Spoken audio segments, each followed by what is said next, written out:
అందరికీ నమస్కారం. Welcome to our channel. భక్తి మాలికలకు స్వాగతం, సుస్వాగతం. శ్రీ సాయినాథాయ నమః. శ్రీ సాయి సచ్చరిత్రము 33వ అధ్యాయము. ఊది మహిమ, తేలుకాటు, ప్లేగు జబ్బు, జామ్నేరు లీల, నారాయణరావు జబ్బు, బాలాబు అసుతార్, అప్పాసాహెబ్ కులకర్ణి, హరిబాబు కర్ణిక్. గత అధ్యాయంలో గురువు మహిమను వర్ణించితిమి. ఇందులో ఊది మహిమను వర్ణించదము. మనం ఇప్పుడు గొప్ప యోగీశ్వరులకు నమస్కరించదము. వారి కరుణా కటాక్షములు కొండంత పాపములను కూడా నశింపజేయును, మనలోని దుర్గుణములను పోగొట్టును. వారు సామాన్యపు పలుకులే మనకు నీతులు బోధించును, అమృతానందమును ప్రసాదించును. ఇది నాది, అది నీది అను భేద భావము వారి మనసులందు పుట్టదు. వారి రుణమును ఈ జన్మయందు గాని వచ్చే పెక్కు జన్మల యందు గాని మనము తీర్చుకొనలేము. ఊది మహిమ. బాబా అందరి వద్ద నుంచి దక్షిణ తీసుకొనుచుండునని అందరికీ తెలిసిన విషయమే. ఈ విధముగా వసూలు చేసిన మొత్తములో ఎక్కువ భాగము దానము చేసి మిగతా దానితో వంట చెరుకును కొనుచుండెను. ఈ కట్టెలను బాబా ధునిలో వేయుచుండెను. దానిని నిత్యము మంట పెట్టుచుండును. అది ఇప్పటికీ అటులే మండుచున్నది. అందులోని బూడిదనే ఊది అనుచున్నాము. బాబా దానిని భక్తులకు తమ తమ ఇండ్లకు తిరిగి పోనప్పుడు పంచిపెట్టేవారు. ఊది వలన బాబా ఏమి బోధించనుద్దేశించెను? ప్రపంచములో కనిపించు వస్తువులన్నీ బూడిద వలె అశాశ్వతములు. పంచభూతములచే చేయబడిన మన శరీరములన్నీ సౌఖ్యములను అనుభవించిన పిమ్మట పతనమైపోయి బూడిదయగును. ఈ సంగతి జ్ఞప్తికి తెచ్చుటకై బాబా భక్తులకు ఊది ప్రసాదమును పంచిపెట్టుచుండును.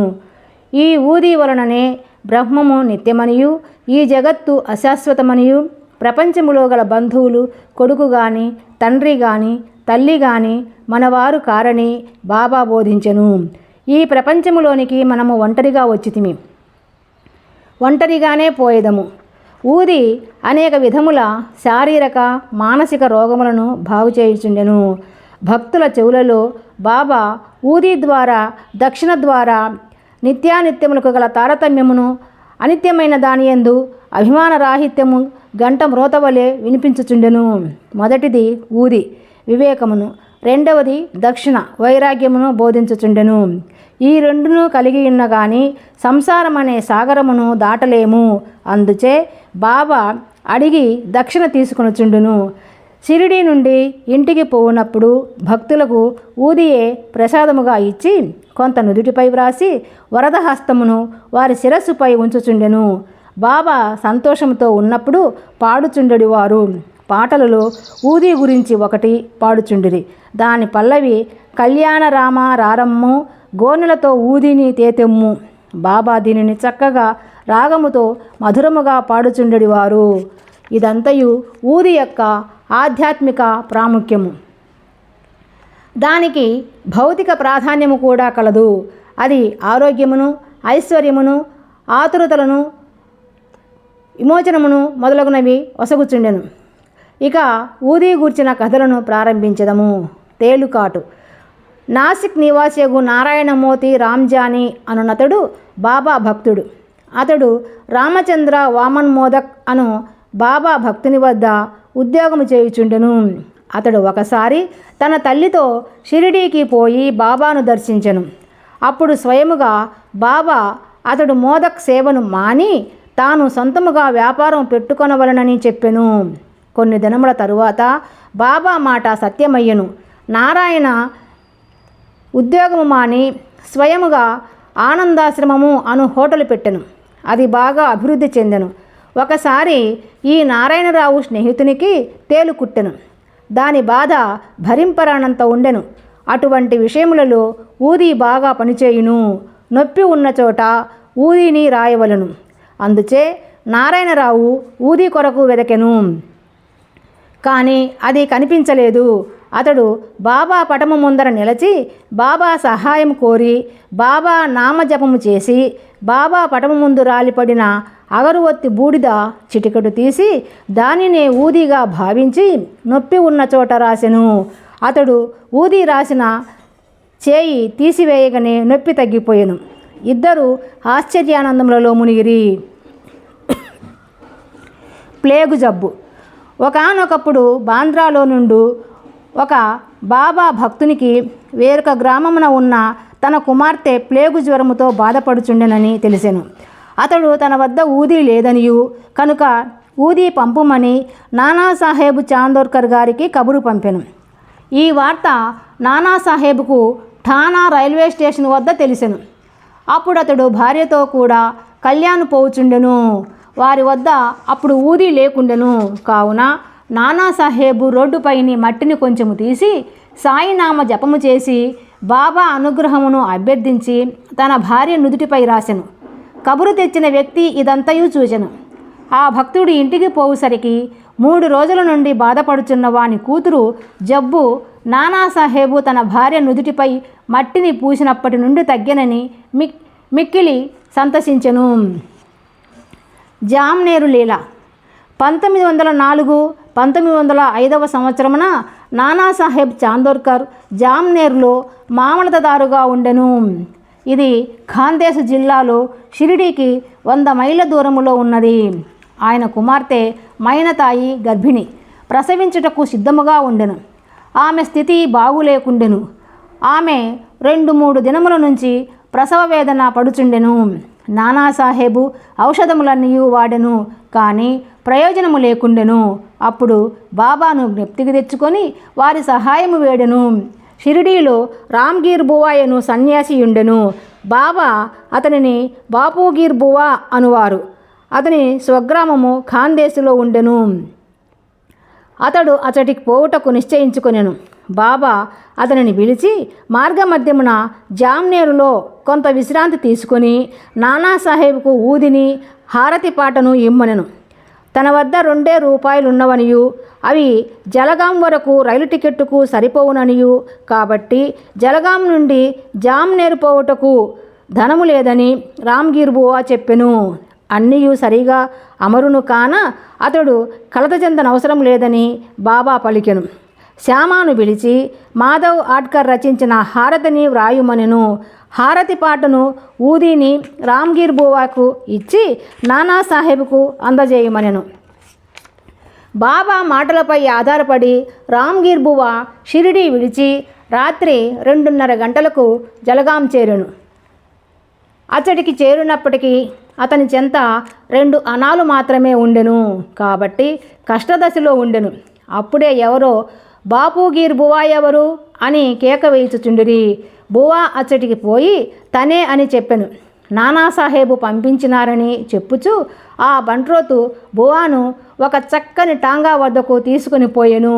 దానికి 2 మంచి గుర్రములు కట్టి ఉండెను. ఇద్దరూ అందులో కూర్చుండి బండిని వదిలిరి. టాంగా వేగముగా పోయెను. తెల్లవారుజామున టాంగా ఒక సెలయేరు వద్దకు చేరెను.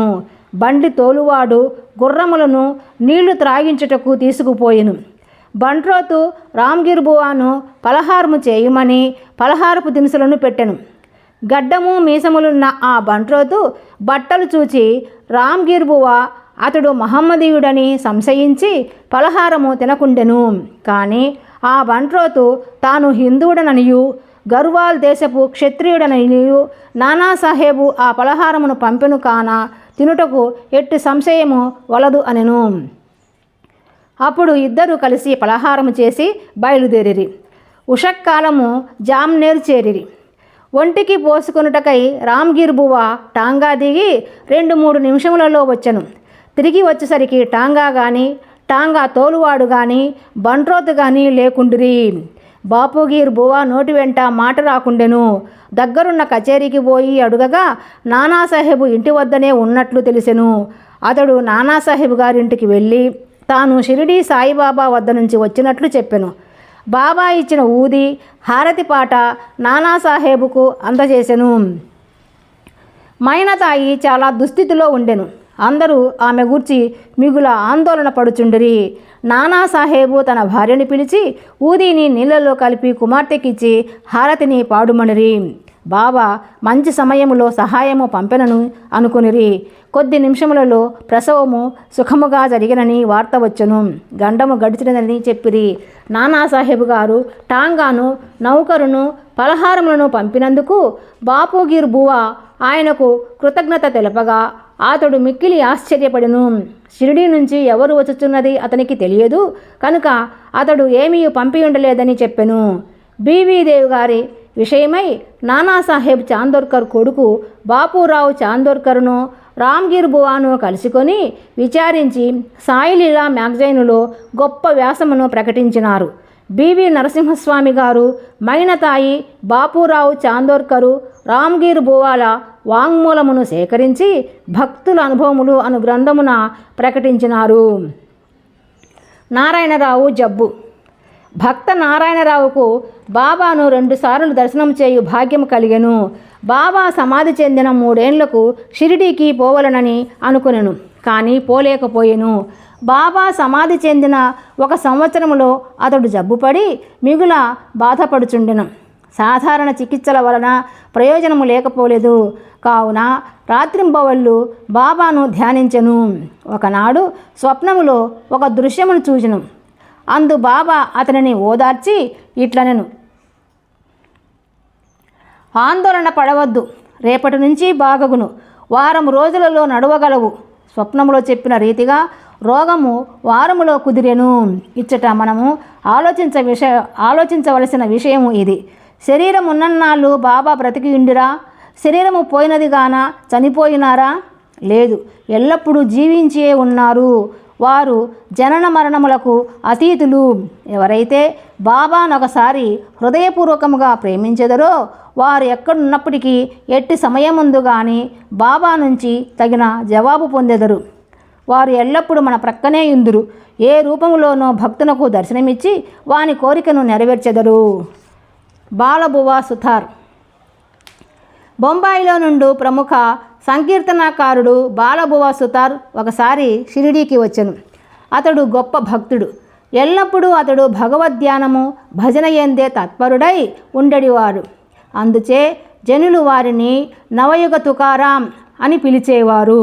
వారు బాబాకు నమస్కరించగా బాబా, నేను ఇతనిని 4 సంవత్సరముల నుండి ఎరుగుదును అనిరి.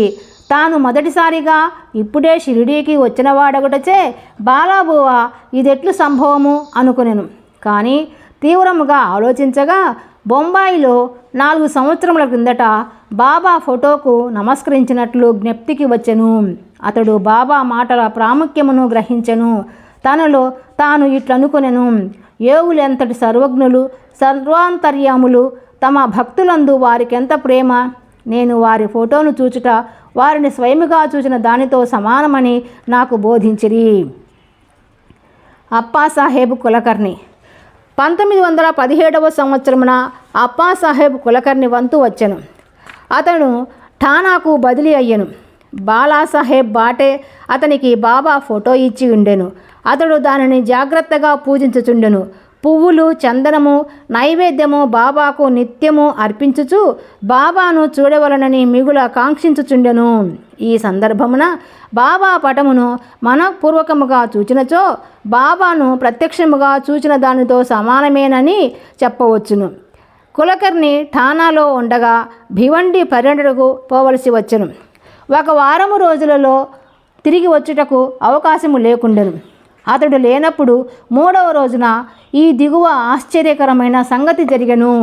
మధ్యాహ్నము 12 గంటలకు ఒక పకీరు అప్పా కులకర్ణి ఇంటికి వచ్చెను. వారి ముఖ లక్షణములు సాయిబాబా ముఖ లక్షణములతో సరిపోయెను. కులకర్ణి గారి భార్యాబిడ్డలు వారు షిరిడీ సాయిబాబా గారా అని అడిగిరి. వారు ఇట్లు నుడివిరి: లేదు, నేను భగవంతుని సేవకుడను. వారి ఆజ్ఞానుసారము మీ యోగక్షేమములను కనుగొనుటకు వచ్చి తిని అట్లనుచు దక్షిణ అడిగాను. ఆమె 1 రూపాయి ఇచ్చెను. వారొక చిన్న పొట్లముతో ఊది ఇచ్చి దానిని పూజలో ఫోటోతో కూడా ఉంచుకొని పూజించుమనిరి. పిమ్మట ఇల్లు విడిచి వెళ్ళిపోయిరి. ఇక చిత్రమైన సాయిలీలను వినుడు. భివండిలో తన గుర్రము జబ్బుపడగా అప్పాసాహెబు తన పర్యటన మానుకొనవలసి వచ్చింది. ఆనాటి సాయంకాలమే అతడు తిరిగి ఇల్లు చేరెను. పకీరు గారి రాక భార్య వల్ల వినెను. ఫకీరు గారి దర్శనము దొరకనందులకు మిగుల మనోవేదన పొందెను. ఫకీరుకు 1 రూపాయి మాత్రమే దక్షిణగా ఇచ్చుటకు ఇష్టపడెను. 1 రూపాయి మాత్రమే దక్షిణగా ఇచ్చుటకు ఇష్టపడకుండెను. తానే ఇంటి వద్ద ఉన్నచో 10 రూపాయలకు తక్కువగా కాకుండా దక్షిణ ఇచ్చి ఉందునెను. వెంటనే ఫకీరుని వెదుకుటకై బయలుదేరెను. మసీదులలోనూ తక్కిన చోట్లను భోజనము చేయకయే వారి కొరకు వెదకెను. అతని అన్వేషణ నిష్ఫలమయ్యెను. ఇంటికి వచ్చి భోజనము చేసెను. 32వ అధ్యాయములో ఉత్త కడుపుతో భగవంతుని వెదకరాదని బాబా చెప్పినది చదువరి గమనించవలెను. అప్పాసాహేబు ఇచ్చట ఒక నీతిని నేర్చుకొనెను. భోజనమైన తరువాత చిత్రేయను స్నేహితునితో వ్యాహ్యాలికి బయలుదేరెను. కొంత దూరం పోగా ఎవరో వారి వైపు త్వరగా వచ్చుచున్నట్లు కనిపించెను. వారి ముఖలక్షణములను బట్టి వారు తన ఇంటికి 12 గంటలకు వచ్చిన వారే అని అనుకునెను. వెంటనే ఫకీరు చేయి చాచి దక్షిణ అడిగెను. అప్పాసాహేబు 1 రూపాయినిచ్చెను. వారు తిరిగి అడుగగా ఇంకనూ 2 రూపాయలు ఇచ్చెను. అప్పటికీ అతడు సంతృష్టి చెందలేదు. అప్పాసాహేబు చిత్రే వద్ద నుంచి 3 రూపాయలు తీసుకొని ఫకీరుకు ఇచ్చెను. వారు ఇంకనూ దక్షిణ కావలెనని అనిరి. అప్పాసాహేబు వారిని ఇంటికి రావలసినదిగా వేడుకొనెను. అందరూ ఇల్లు చేరిరి. అప్పాసాహేబు వారికి 3 రూపాయలు ఇచ్చెను. మొత్తము 9 రూపాయలు ముట్టెను. అప్పటికి సంతృష్టి చెందక ఫకీరు ఇంకనూ దక్షిణ ఇమ్మనెను. అప్పాసాహేబు తన వద్ద 10 రూపాయల నోటు కలదనెను.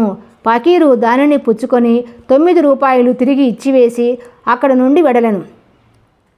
అప్పాసాహేబు 10 రూపాయలు ఇచ్చేదనను కనుక ఆ మొత్తమును తీసుకొని పవిత్రపరిచిన పిమ్మట 9 రూపాయలను ఇచ్చివేశెను. 9 సంఖ్య చాలా ముఖ్యమైనది. అది నవవిధ భక్తులను తెలియజేయును. బాబా లక్ష్మీబాయి సింధేకు 9 రూపాయలు సమాధి సమయమందు ఇచ్చిరి. అప్పాసాహేబు ఊదీ పొట్లము విప్పి చూచెను.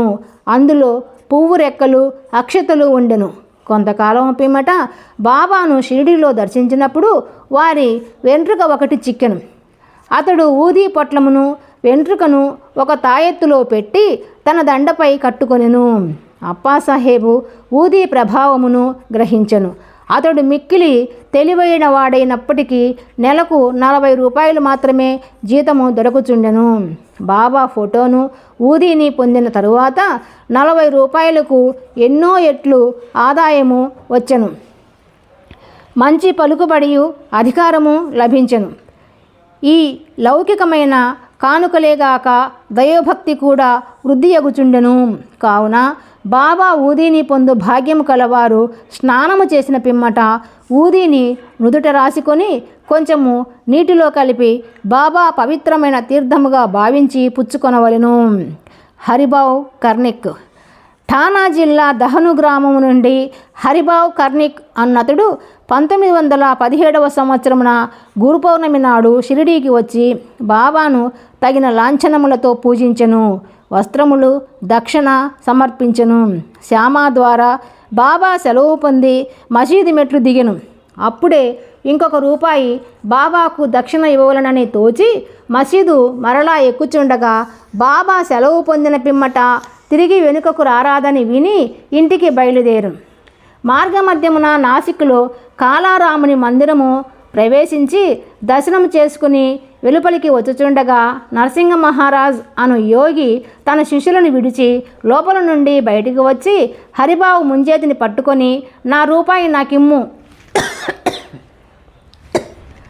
అనెను. కర్నిక్ మిగులు ఆశ్చర్యపడెను. రూపాయిని సంతోషముగా ఇచ్చి సాయిబాబా ఈ విధముగా తానివ్వ నిశ్చయించుకునిన రూపాయిని నరసింహ మహారాజు ద్వారా గ్రహించనని అనుకొనెను. యోగీశ్వరులందరూ ఒకటే అని ఏకాత్మ భావముతో కార్యములనర్తురనియు ఈ నీతి తెలుపుచున్నది. 33వ అధ్యాయము సంపూర్ణము. సద్గురు శ్రీ సాయినాథర్పణమస్తు. శుభం భవతు. ఈ వీడియో మీకు నచ్చినట్లయితే లైక్ చేయండి, షేర్ చేయండి, సబ్స్క్రైబ్ చేసుకోండి. మీ అభిప్రాయాలను కామెంట్ రూపంలో తెలియజేయండి.